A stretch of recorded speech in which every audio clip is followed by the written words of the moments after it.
Hello and welcome to Record Sports Hotline. My name is Daniel Conn, delighted to be joined by Record Sports Keith Jackson and Michael Gannon. Guys, how are you? Good afternoon. Afternoon, chaps. Yeah, it's the one nice day in Scotland when we're in the studio. In the broom cupboard. That's it. But it's great to be here. Exactly, and there's plenty for us to talk about. We're recording just after Celtic's... Was there a game on today or something? There was a game on over at Ibrox. Celtic, massive 1-0 win. Absolutely huge. I mean, Keith, I think I've said it, a huge win for Celtic. Well, it's enormous. It was enormous going into the game for both of these managers for different reasons, but similar reasons as well, because they're trying to bed in a new look side. Celtic aren't as impressive as they were under Ange Postecoglou, so that's a concern. And Brendan Rodgers, there are people out there that are desperate to see him fall and slip up and get on his case. So he needed that. That bought Brendan Rodgers a real bit of breathing space, that result today.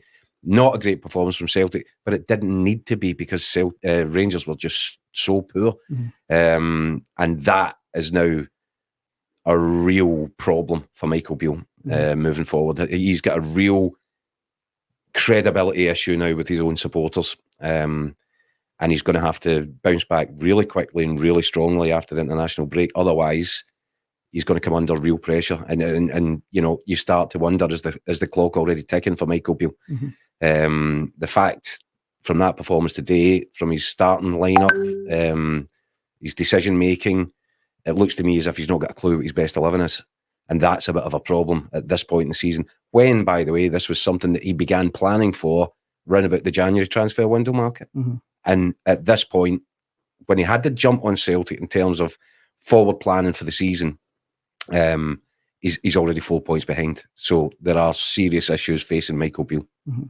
And of course, we'll talk about the game itself. There'll be plenty of talking points, and I'm sure Michael Beale will have obviously plenty to say about some of the refereeing decisions, which we'll touch on, Mick. But a disaster this week for Rangers.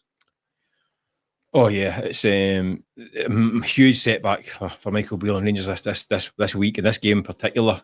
Rangers will never have a better chance to beat Celtic this season than today. You look at that Celtic lineup and who they were missing. Hatate and Kartavickas for a start, but look at the back four that finished the game for Celtic. Yeah. I mean, it's there's the second choice defence. Well, it's second choice fullbacks. It's Tony Ralston and Bernabe, second choice fullbacks. It's the fourth choice centre half in Lagerbielke or Lagerbielke. I'm never going to get this one right. Lagerbielke. And the fifth or sixth choice centre back, Liam Scales, who was outstanding. Celtic were there for the taking today, but Rangers lack of quality, lack of identity. I'm not sure Liam Scales was outstanding. I thought he started really nervously. I thought he was in trouble with the long balls to the middle, but I think the last half an hour, he's under the cosh. Siege mentality defended the penalty box quite well towards the end, but the centre of Celtic's defence was like a barn door. It was wide open all the way through the first half, and Rangers didn't have the quality to exploit it or damage it. I think Scales was actually taking the leading role. I thought it was going to be his partner who would be leading the role, but I actually thought it was Scales that was the one that took charge. And I think the last half an hour, when the pressure was really impelled on, there wasn't a lot of nuance to the pressure. It was pretty. No, it was defend your penalty box. I don't know what Rangers are trying to do. I don't know how they're trying to play. Even the first half, I mean, I thought Celtic were really good the first half. I thought they dominated the play, played some nice stuff. I thought Callum McGregor was outstanding. Middle of the park, outstanding. Ran the That's show. The correct use of the word, mate. Pair of slippers on that first half. But Rangers' tactics seemed to be just lump the ball at the middle. And by the way, got a bit of joy because centre halves were a bit ropey. But is that really where Michael Beale is after 10 months in the job? Is basically hump high balls up towards two centre halves. If that's the case, that's That's big trouble. If that's Beale ball, then the Beale ball is bust. What is Beale? What is Beale ball? We don't know. I don't know what they're trying to do. That given the amount of time, effort, and money that's been put into this big rebuild, that there would be a plan, a clear strategy. There is no strategy, and it's starting to become really evident. And that is why Michael Beale's going to have such an issue after this international break. Well, this is the problem they've got. They've went out and built a new team, spent a lot of money, especially in the forward areas. And look who starts up top. Kamar Roof, his last game against Celtic was 2 years ago. A lot of injury problems. If he's the best option after buying all these forward players, then you've made an oopsie. Yeah, made an exactly. Oopsie. Now, I tell you another thing on that. Rabbi Matondo was deemed not good enough, inadequate, and of a lesser quality than the players who were making up the attacking positions last season. Michael Beale decided that whole thing was so poor that it needed an entire rebuild, and he'd done that, and he's spent a lot of money doing it, and yet Rabi Matondo has emerged, a guy that wasn't good enough for your last attack, is now a go-to man in this team. Yeah. It just all points to, a man running about with his hair on fire at the minute, Michael Beale. Yeah, I think that's the thing for Rangers. We can talk about incidents in the game and certain sliding door moments, but the bigger picture is that Rangers losing to Celtic, this Celtic team today, who are probably going to get better as the season goes on. I mean, they've got new signs, not even in the squad today. Guys coming back from injury. Celtic will get better. Yeah. They've got a manager who's proved through the years in his career that he can make players better. He's got a young kind of squad who will develop and he will improve. Rangers are kind of at the end of the line. They've got these guys in early as the business was done pretty sharp. And by the way, they were congratulated for it because it looked like astute, sound business practice. Get these players in, give them a full pre-season, let them get bedded in, you let them, get to know each other, form relationships, all the buzzwords that you get. But the bottom line is none of it is there. And if you actually think about it, Michael Beale was pre-planning this back in January in his original transfer window when he brought in Cantwell and Raskin, good signings. But he had an eye on what was going to be required. No, they weren't in the game today. I mean, Cantwell towards the end appeared, but first 60 minutes. But the point being, when he was doing all this and looking forward to what was to come this season, Brendan Rodgers was still trying to keep Leicester in the Premier League. So he didn't have that time. So effectively, Michael Beale got a massive jump on Brendan Rodgers, which is why Celtic are, they've got some big issues that they need to resolve as well. But the bottom line is they've just gone to Ibrox and won 1-0 with a team, as you said, that was thrown together with odds and ends. Yeah, Michael Beale took over 10 months ago. It was last November. Yeah. He took the job. I mean, it was given last year almost as a free pass, which is a bit surprising when you come in November. A full transfer window in January. Never won a meaningful game last season. And now in the next season, he's still not won a meaningful game out of the Champions League and now lost the first Old game. He's under severe pressure, and rightly so. Listen, I think managers do need time. They do need windows. We had 2 transfer windows in 10 months. That's a chunk of time. The one thing I can say, and I can tell 100% categorically, is that he has the full support of John Bennett. He's John Bennett's man, effectively. I should say, obviously, today's about the hotline. We've got plenty of hotline comments coming in.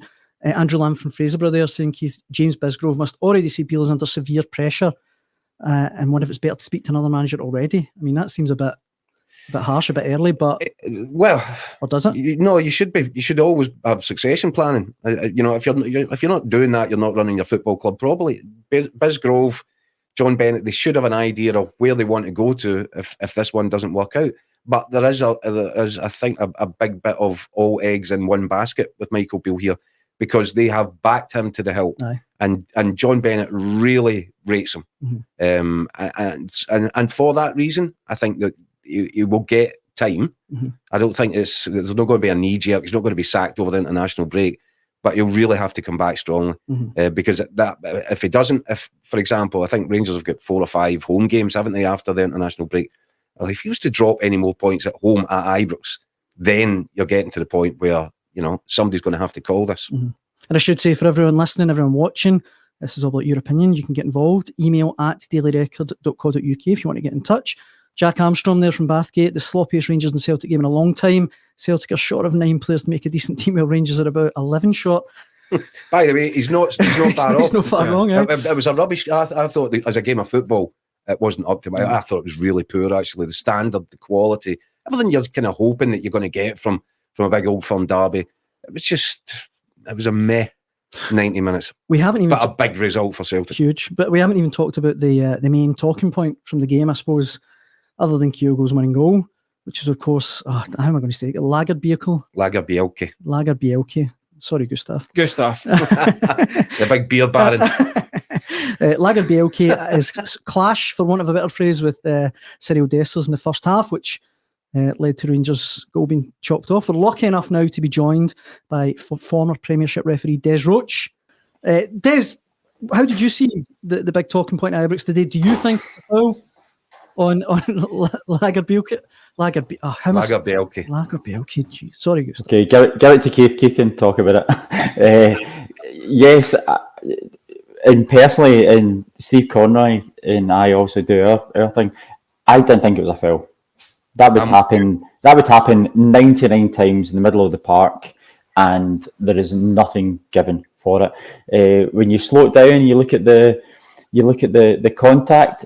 It's very minimal, and I would be quite happy to support Don on that. I actually think Alan Muir, who was the VAR, got involved needlessly.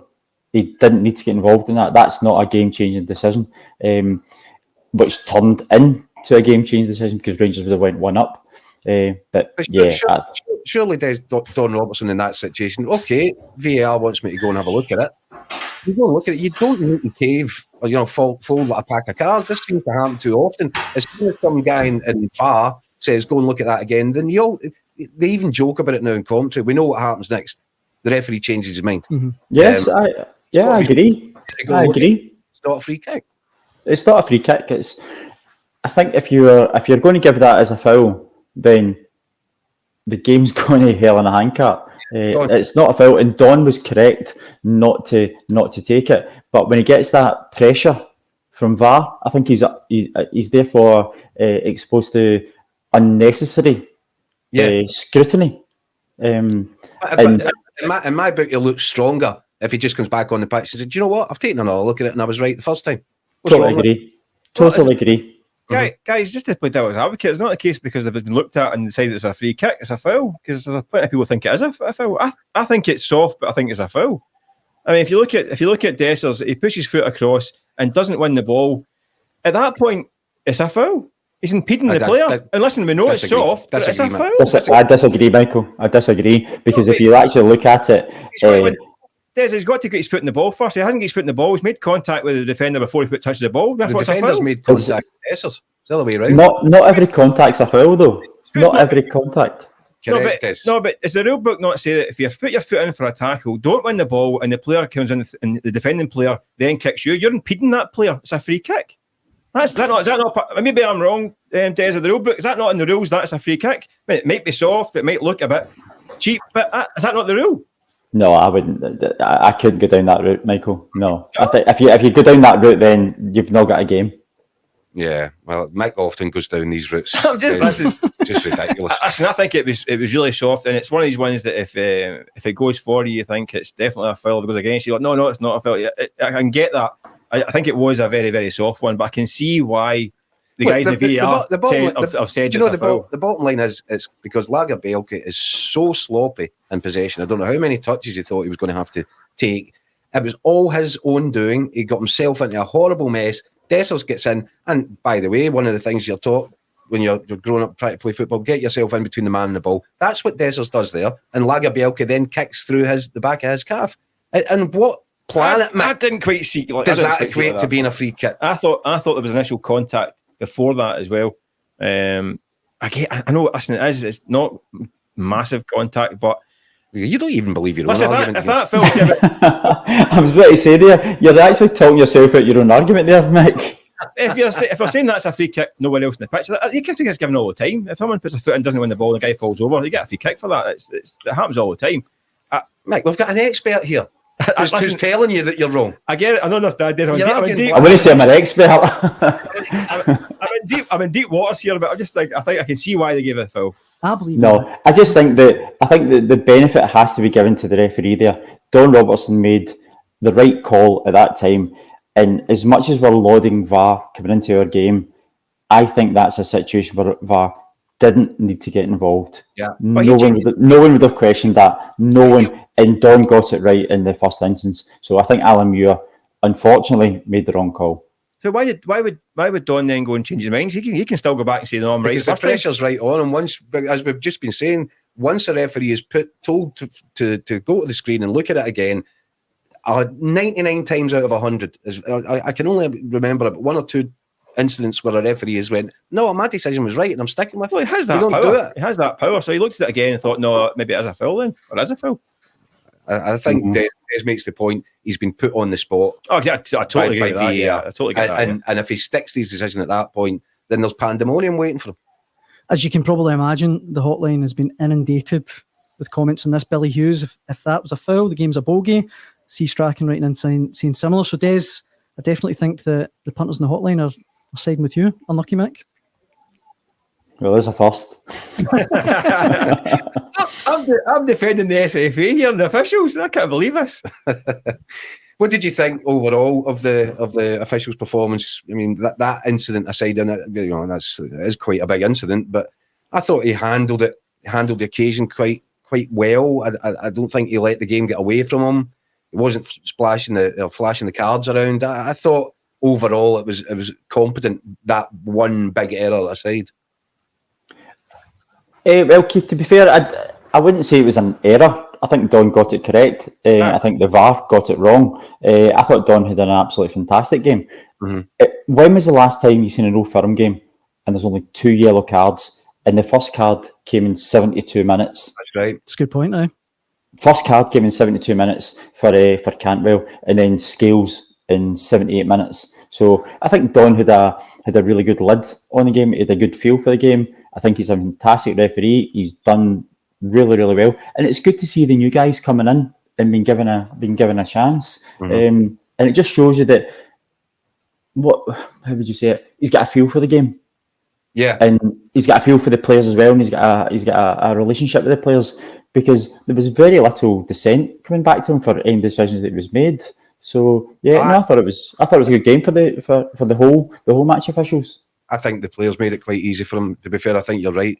And that's another question that Michael Beale will probably be, and certainly the Rangers supporters will be asking, well, why did you allow that to be so easy? I mean, that was a game where Rangers had to be aggressive, had to be in the front foot. And you're right, it was an easy game, as easy as you'll get from a referee to handle that occasion today, I thought. Des, I'd like to ask you as well, what did you think about the penalty shout with Cantwell and Dyson Maida? Was there a case for a penalty kick there? No, I don't think so.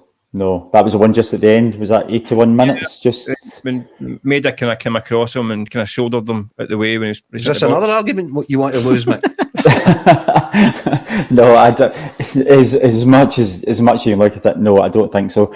But I think, and I'm not prejudiced in anything here, I think Cantwell could potentially be going down a wee slip of the road here, because it seems to be happening quite often that he's, how would you say, going over quite easily. But no, I wouldn't have given a penalty for that. No, I don't think so. But as much as getting back to Keith there saying it's as easy a game as you'll get in an Old Firm game. No Firm game's easy. Absolutely not. It's how you make it, and you've got to give all credit to Don for making it look that way. But getting back to you, Michael. No, Cantwell's was never a penalty. Des, we really appreciate you joining us. It's been an absolute pleasure having you on. It's good to have somebody on here talking sense. Thanks very much for joining us, Des.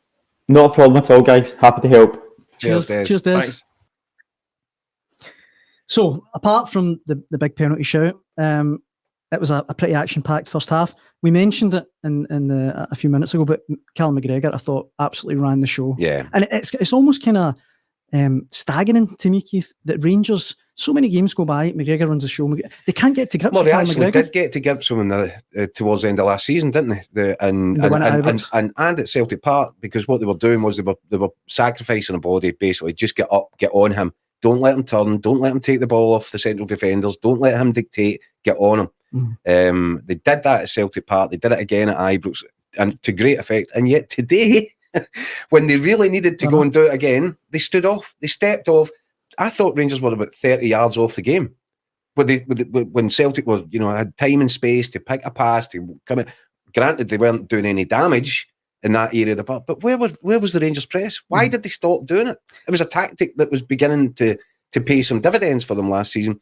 And you're right, in that particular spell, after I thought the usual first hear 'em, scare 'em, 5-10 minutes, there was about a 20-25 minute period when Callum McGregor was just the outstanding player on the pitch. But he had all day, I'm talking about an easy day for the officials, there was no pressure on Callum McGregor. And he was able to dictate. And if you give Callum McGregor time and space, I mean, look at the pass that he put through for the one Kyogo should score. It's a great ball from McGregor. Abada goes down the sideline. Good cut back. Kyogo doesn't make the contact. I think Tavernier does well to clear at the back post. But if you give Callum McGregor, he was in yards of space in an area where he can pick a pass and he can hurt you, and he did do it. And that was, we've talked about it earlier, I cannot see what Michael Beale's strategy was there. And for the life of me, I couldn't understand why Rangers weren't getting up the pitch and pressing people, and because there was mistakes all over Celtic's defence. Mm-hmm. And to me, Rangers could have been pushing at an open door there, and they didn't have the aggression or the work or the energy levels to go and exploit it. Mm-hmm. And part of that, that was for that reason for me, is why Callum McGregor just went on to dominate for a good 25, 35 minutes of that first half. And Mick, obviously, comments flying in the hotline. Michael McGrain from Baillieston. Rogers worked his magic today, but even he must be worried about how bad Celtic were in possession, particularly in the second half. Board letting him down. What do you think of that? To an extent, I think he was sitting chuckling just now. I mean, to get out of Ibrox with the victory, with the squad that he had today, especially at the end of the game, he was thinking he's one to watch. I thought he showed why Celtic went and got him again, a bit of tactical nous. I think he went back slightly towards the way Celtic played last season against Rangers than the way they started this season. They were wider. Kyogo, he dropped it a few times, but he was on the shoulder again. That's where he gets his goal, wasn't it? On the shoulder. And he should have scored a couple more from that position. I thought tactically he got it spot on. He made loads of running repairs to the team. Just about held together. I mean, the last 20 minutes got a bit hairy, didn't it? And it was a bit kind of do you know what? A bit frantic. But he showed his experience, and I think I wouldn't go overboard on it, Mike. It wasn't a good Celtic performance. No, that's what I'm saying. It was a brilliant result. That's why I'm saying about laughing. But you actually talk about the midfield there, and usually that's where these games are won and lost. Who really performed in the centre of the pitch today? Really, Matt O'Reilly. Matt O'Reilly played well. I thought flashes. I thought he was good. I thought the first half he was excellent, and I thought in the last 20 minutes he did a good defensive shift as well. I thought Matt O'Reilly was excellent. I thought McGregor was excellent. McGregor was excellent. I thought was game passed him by. Yeah, I don't think it was great. Raskin and Cantwell a wee bit towards the end, but not enough from them. You're talking about it was actually Cantwell that was pressing Callum McGregor in the games last year and did a decent job out of it. Although it sacrificed a little bit of him attacking. I thought it was disappointing today. Cantwell again. Ryan Jack. Game passed him by. Not great. So in the centre of the pitch, what you're actually looking at is it was a game that was decided by a genius of a striker who has a habit of scoring these goals. But it was, I thought, poor quality stuff from two sides. Two very average looking a team sides. A team with no cutting edge and a team with a bit of a cutting edge. Yeah. And that's what decided it. I mean, a moment of genius from Kyogo. I mean, a moment that's something that he is unique that he does. I mean, nobody would take that early. I mean, that's not something that most strikers would do. No. And that's what brilliant. It was sublime, but that's what he can do. And he'd fluffed two sitters before that as well. But I think you've now got to, if you're looking at where these teams go from this, and some of the decisions that have been made, as much as I've seen that John Bennett will 100% back Michael Beale, he is entitled to ask some questions. Of course, aye. Why did we bring in the £6 million Brazilian striker that now you're telling me isn't as good as Ravi Matondo, who wasn't good enough to be in front of Fashion Sakala and all these? You've got rid of Yanis Hadji, who to me in the pre-season, he was one of the few that actually looked quite impressive. And I'm not sure who's meant to be. What's the upgrade on him? Sam Lammers can't get in the starting lineup. There's so many questions. Rangers are actually in a mess at the minute. And I think they're going to need some clear thinking and some strong conversations. And that might well be that John Bennett has to sit down with the manager and say, right, where exactly are we here? And where does this fit in along the plan that you sold to us when you were asking us to back you really heavily in the transfer market over the summer? There's so many questions. That's echoed by Thomas Marshall here on the hotline. Goldson, Tav, Jack and Beale all must go now. Beaten by a poor Celtic team at Ibrox, simply not good enough. Any decent Cheers fan knows it. And that's echoed by a lot of the comments. I'm not sure I would include Goldson in that. I thought that was harsh as well. I thought Goldson was probably one of Rangers' best players. And he wasn't great today. Tavernier as well. I thought it wasn't great. It wasn't a great header out from the goal, was it? It was a poor defensive header. I thought he got plenty of distance on it, but it was just really clever thinking by Matt O'Reilly to put the ball back in there. Yeah. But no, I thought of all the Rangers players, I think Goldson was one of the few that you would probably give pass marks to. No. And when Celtic scored that sublime goal right on half time, it kind of almost rubs salt into the wounds. Rangers have had two chopped off in the first half. Rangers, you'd expect a kind of onslaught in the second half. And I know territory-wise, they did pen Celtic back, but there was no real cutting edge, Keith. There was nothing. Who was going? I mean, we mentioned Cantwell before. Is he the guy that's going to open the door? Is it Raskin? There was no one really there when Rangers needed him. I think, if memory serves, Raskin did play one really good pass, and that was the Lammers chance, wasn't it? Lammers goes round Joe Hart, and then I don't know what happens. He has some sort of brain fart in front of goal. I mean, it's an open goal. He's just need to stroke it away. I mean, that actually made Fashion Sakala look like a deadly finisher. I've no idea how he manages to contrive to miss that opportunity. But that was a great pass from Raskin, but you can count them in your one hand, the amount of times that, what did Rangers do to break Celtic down? Nothing much. The Lagerbielke debacle was self-inflicted by Celtic, and that led to Roof, getting the ball in the back of the net. But in terms of what Rangers did to affect a Celtic defence which was built in the space of the last 24 hours and just wasn't fit for purpose, for Rangers not to be able to damage it, inflict pain on that Celtic defence, that's the cardinal sin. And that's the big worry, because Michael Beale's entire rebuild was all about attack-minded players, the final third of the pitch. And he's not got it right. He's not got it even close to being remotely right. It's still really early, Mick, obviously, in the season and what have you, but have Rangers downgraded in their kind of front three from the Sakala, Morelos, Kent? Well, this is the big thing is Celtic weaker than last year? No, so that's been the big kind of narrative the last few weeks, hasn't it? But the question is Rangers weaker than last year? And I think at this point in time, they're both weaker. Maybe not weaker. Yeah, both weaker. Maybe not weaker in terms of like latter Morelos and Kent, who just the last 6 months of the season were empty jerseys, weren't they? But at peak times, yeah, definitely. When these guys aren't cutting it like they did. I mean, Kent's got a bit of cutting edge. Morelos, as we know, can grab a goal, and he's a big character. These guys aren't up to that level yet, and they need to get that together soon. I mean, they've got Europe coming up. Rangers got a fairly decent run of home games in the league. They can't really afford, that you mentioned before, can't afford to drop any points. They need to win the League Cup.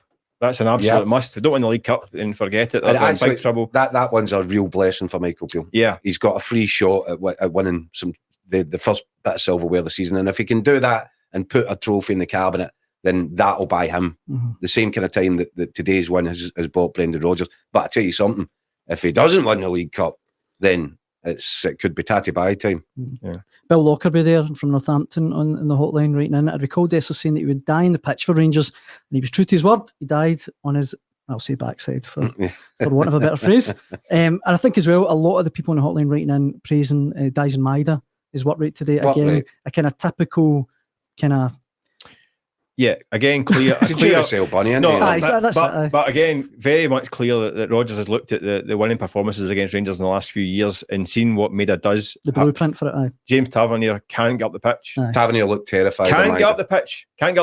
Him. He didn't cross the halfway line to the second half. I mean, he could not get up the pitch because it had him on his case, and that's why he's there. I mean, it's frustrating life for his teammates probably, because when he gets the ball, you don't know where it's going to go sometimes. No. But you can see why he's in the team, because he's so effective. He's an absolute nuisance, and he negated one of Rangers' attacking outlets for the whole match. Well, and there you go. There's another thing about this, the Rangers side, and this is unfortunate for Michael Beale that he didn't have Borna Barisic, because, so the only width that Rangers really have got in this system is the fullbacks. The fullbacks play high up the pitch.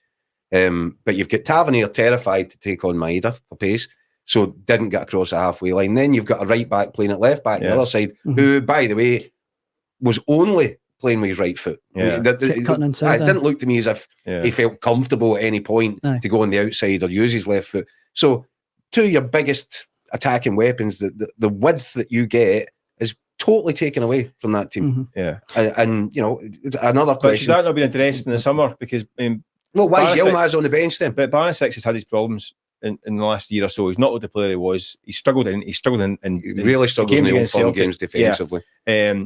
So why not play Yilmaz?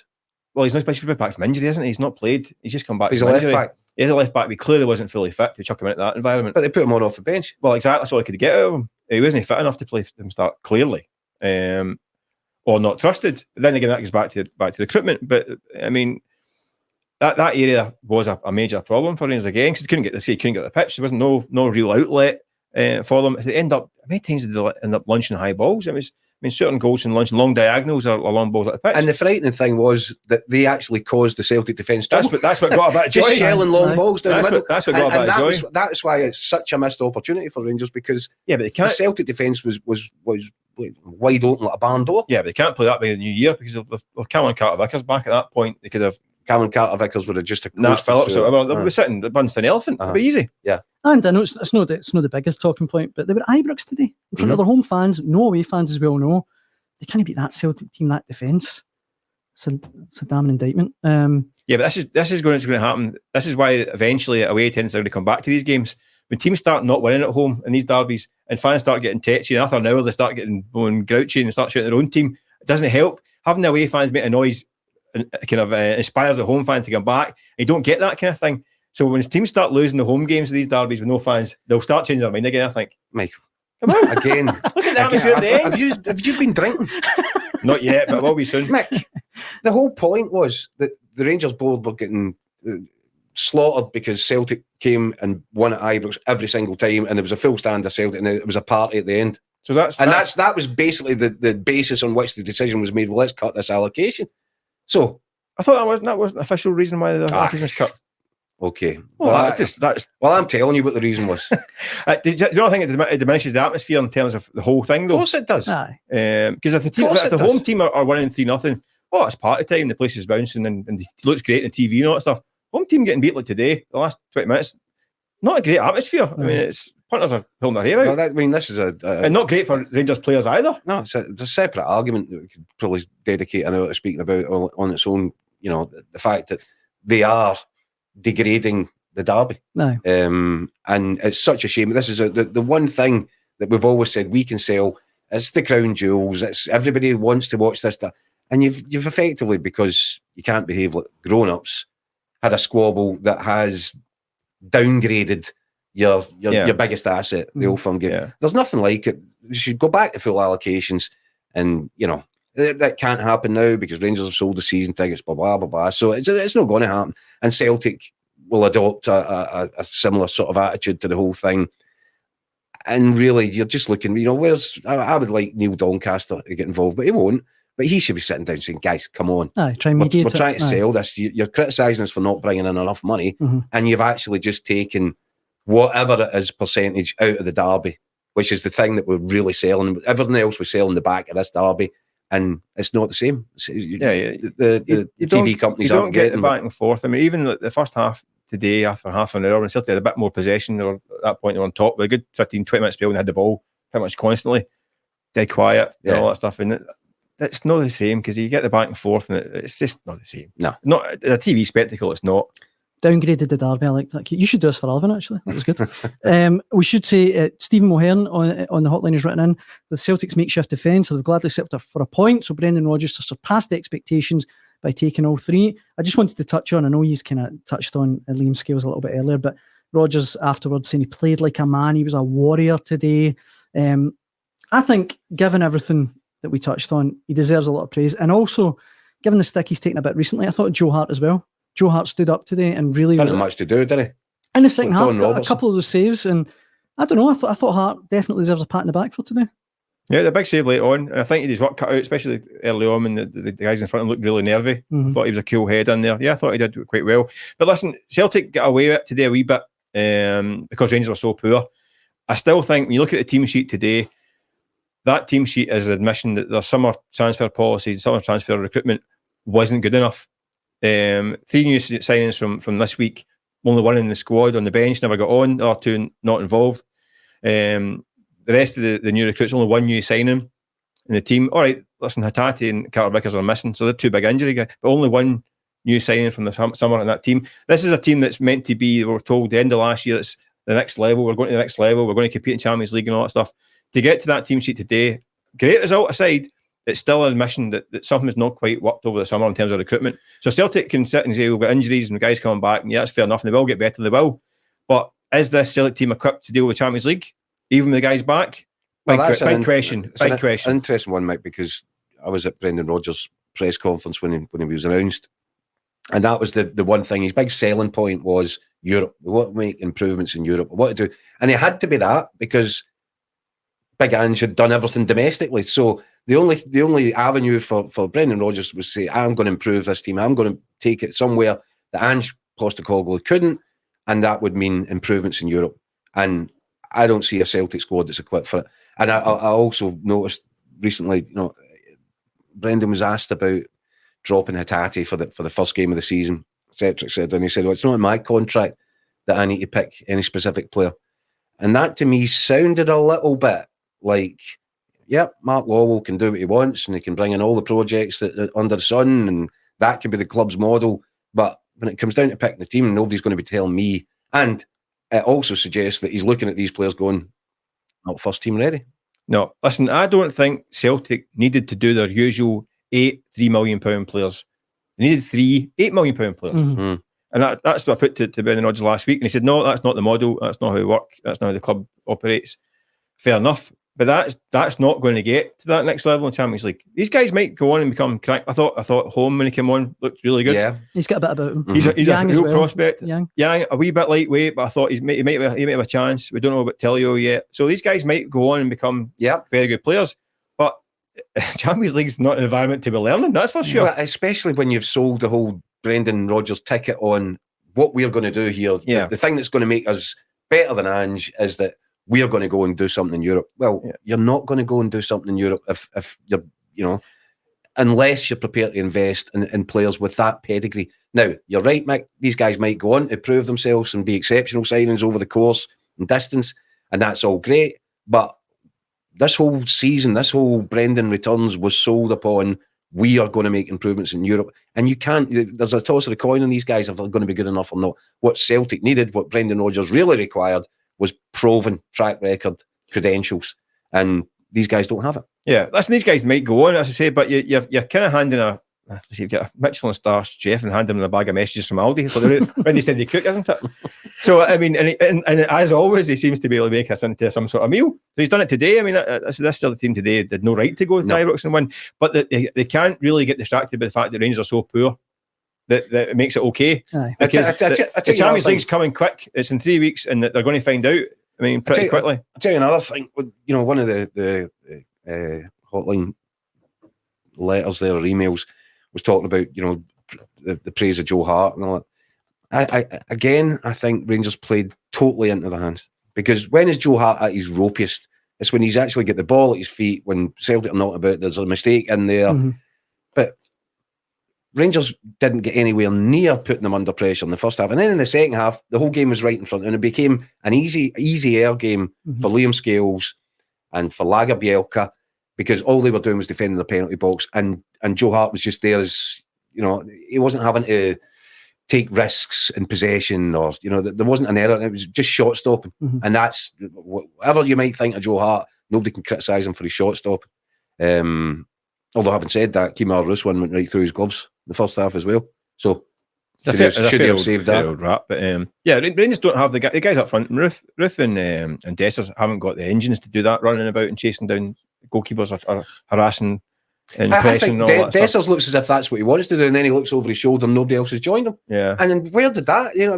We talking about that in the training field, guys. See, if I'm going to go and press and chase the two centre halves, I'm going to need you to come and got onto the fullback. Get the next one. Yeah. And there was nothing. He was doing that, charging about on his own, just expending energy, because he wasn't going to close anybody down, because he wasn't being backed up by his teammates. That, again, points to a real fuzzy strategy that Rangers are employing right now. Guys, don't say I'm not good to you, but we've got another guest coming to us live from Ibrox. Is it Just Eat?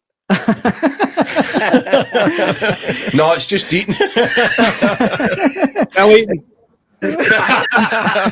It's none other than Record Sports Craig Swan. Swanee, how are you? Yeah, good, thank you. How are you? I'm great, thanks. How did you see the game? I thought it was intriguing. We knew it was going to be intriguing before it started.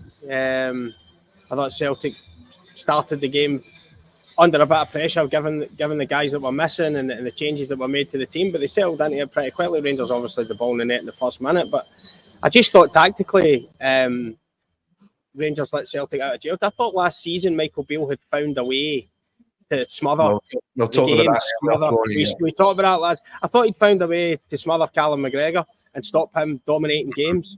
And it seemed to me, just watching with the naked eye, without any television stuff.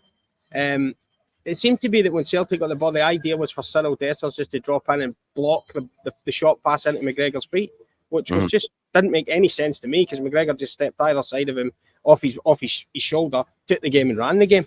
And having found a successful setup to halt Celtic's best player last season, I was quite surprised that Michael Beale deserted it. But Swanee, they seem to go back to that in the second half. It looked to me, again, I was just watching TV, but it looked as if Kemar Roofe kind of bolted himself onto Callum McGregor at the start of the second half.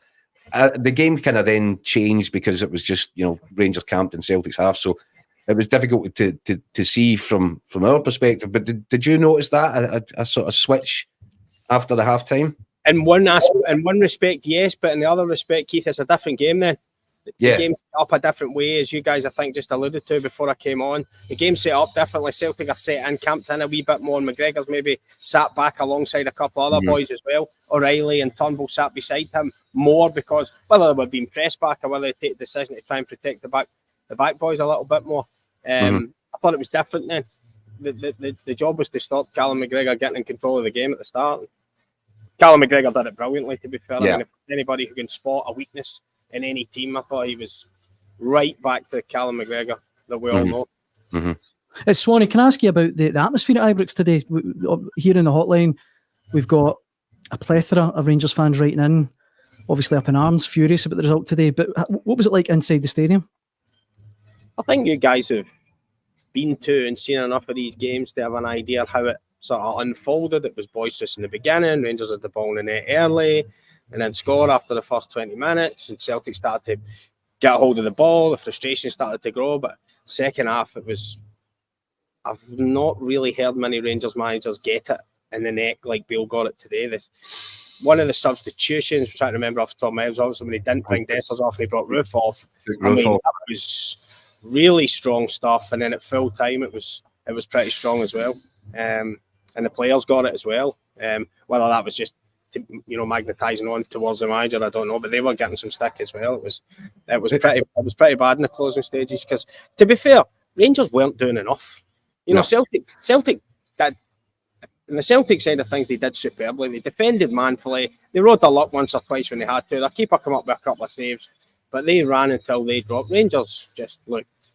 Whether you guys maybe said played into Celtic's hands. I just don't think they played anything. There was no pattern to it. There was no shape to it. There was guys appearing in different areas of the pitch where they hadn't been 5 minutes before. You can say that trying different things. It didn't look like that to me. It just looked like it just gone ragged, and it was just somebody going to do something. Is somebody going to do something here? All looking at each other. Yeah, completely agree, Swanee. So I think the fans felt that and started to get really aggravated about it. So can I ask you, how was Brendan Rodgers after the game? Because obviously we've known he's been a wee bit understated, a little bit low-key this summer and all that stuff, because we know he's been a bit sensitive about his return. What was he like after the game? He looked a bit more energised by looks of things on the touchline. How was he afterwards? That must have been a big result for him. Yeah, a bit more like his normal self. I mean, hardly doing forward rolls up and down the touchline, but you could tell he was happy. It's a massive result. I think everybody knows that it's a massive result for Brendan Rodgers, given what's gone on in the last month or so. A couple of bad results. The transfer window, some fans grumbling that it's not quite what was wanted from the transfer window. But listen, Celtic managers live and die by results against Rangers, and he's just gone to Ibrox and got one. So what player did Rangers send out to speak to you guys after the game, Swanee? James Tavernier. Let me guess, disappointing. Don't know. Need lessons. Don't know. He's busy doing something else. Because we were talking about that before. Every time they take a sore one, it's the captain that's sent out, which is, by the way, part of his responsibilities. But he needs to work on his messaging, because I'm not sure how often Rangers fans want to be told that they're disappointed and that they need to learn the lessons for the next stage moving forward. I think it's all starting to sound a bit familiar. It's very fine lines, isn't it? I mean, listen, Rangers were poor today. I don't think anybody would dispute that. But as soon as the result goes against Michael Beale, the obvious thing to do is to point the finger at the fact of all this talent that was signed in the summer and the money that was spent, and the guys are starting the game on the bench. if the game goes the other way, the same thing can said about Brendan Rodgers. Where's the guys that you've signed? But I must admit, it's a build-up. It's a build-up. It's Kilmarnock. It's the poor display against Morton. It's the walloping against PSV. It's then losing today to Celtic. That kind of built it up for Rangers. But you've got to give Celtic immense credit. There's a lot of guys. I don't think many Celtic supporters could have envisaged Liam Scales starting a game like this today. David Turnbull still been in the team starting this game today. Bernabei's coming on. Guys that when Celtic got a full squad up and running, you wouldn't expect them to be playing in a fixture like this. And they did well. They all did. They all stood up. And that's what they had to do, and they stood up. Swanee, it's always a pleasure to talk to you, but I think we'll let you get up the road. I've still got more work to finish. I just stopped for you guys because I love you so much. Well, it was lovely to see you, and thanks for everything. We'll talk to you soon. Back to eating. Thank you. Cheers, Swanee. Craig Swan there at Ibrox. But I mean, like Michael Lanigan from Shawlands on the hotline, they couldn't beat us with a makeshift defence. We could have put Shane Duffy at centre back and we'd have still won. Hail, hail. I mean, I think that more or less sums up the feeling amongst the Celtic fans this afternoon, guys. I think for us to really sum up, we've kind of went round the house a wee bit, but just to go back to Michael Beale one last time, Keith, I think now it's 6 derby games he's played in and 1 victory. And that 1 victory was really a dead rubber at Ibrox at the end of last season. Nothing on it. A huge couple of months from now. Massive. Yeah. I think that there has to be some questions asked. As I said earlier, if I'd stumped up the amount of money that's been ploughed into this rebuild, I think you can now justifiably say, right, Michael, can we have a chat? Because this doesn't appear to be working the way that we thought it would. So there needs to be some very robust, honest conversations, and there has to be a bounce back straight after the international break where Michael Beale needs to get himself on a run, a momentum. He needs to start putting out a starting 11 that looks as if there's a bit of thought and procedure going into it rather than just, pulling Rabbi Matondo out of a hat, deciding that he's now the better option. He needs to start showing that he knows what direction he wants this first 11 to move in. And I think, as we said earlier, if he wins the League Cup, then it'll just take a little bit of the heat out of the situation for him. But he has to. And if he doesn't win the League Cup, then he's got a really bad situation on. And Mick, as for Celtic, James Robertson from Alabama, apparently, here on the hotline writing in saying, I thought we played much better today than previously. We were certainly better at defending, but I'll keep things in perspective as Rangers are not a good team. I think in many ways that might sum up a lot of Celtic fans' feelings. This, after the St Johnstone draw at home, really takes the pressure off for Brendan Rodgers now and really helps him look forward. It certainly does, and obviously the international break as well. They've got a wee spell where they can work on things in the training ground with the guys that have come in. So they've got 3 new signings to integrate into the side, see what they bring. They've got Hatate to come back from injury, eventually Carter Vickers to come back from injury. You think it's going to be interesting to see how that develops over the next few months with the Celtic on the backdrop of the Champions League. I think Celtic have bought themselves this start in the league now. You can see them building some momentum from this point, but the Champions League is going to be a real stiff examination for them. And it's Celtic will enjoy this one, and they'll have the bragging rights for the time being, and they'll be taking great delight in seeing Rangers being in a slight case of disarray.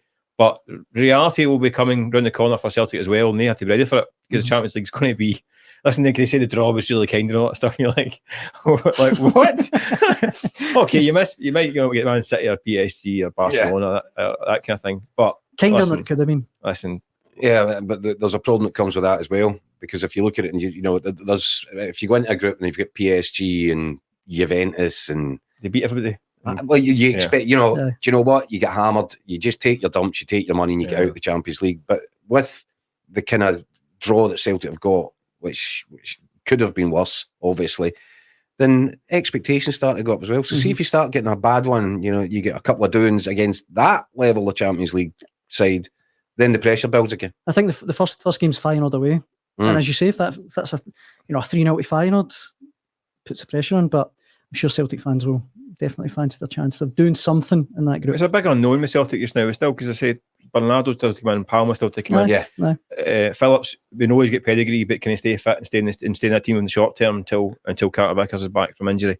So that'll change the shape of the team. Hatate at some point going to hit back to form, which is how it all changed for Celtic. But it's an unknown at the now, so we need to wait and see what's down the pipeline. But they got the result today, which gives them a major boost, that's for sure. Yeah. I think that more or less brings us to the end of today's Record Sport Hotline. Keith, Michael, it's always a pleasure spending the afternoon with you. Oh, thank you very much. Don't rush to say it back. I should say for everyone listening, it's been a delight, Daniel. Thank you, Michael. Thanks. For everyone listening and watching, you can get involved. Email us hotline@dailyrecord.co.uk. You can find us on Twitter as well @dr_sport and @dailyrecord_sport on Instagram as well. Thanks very much for watching.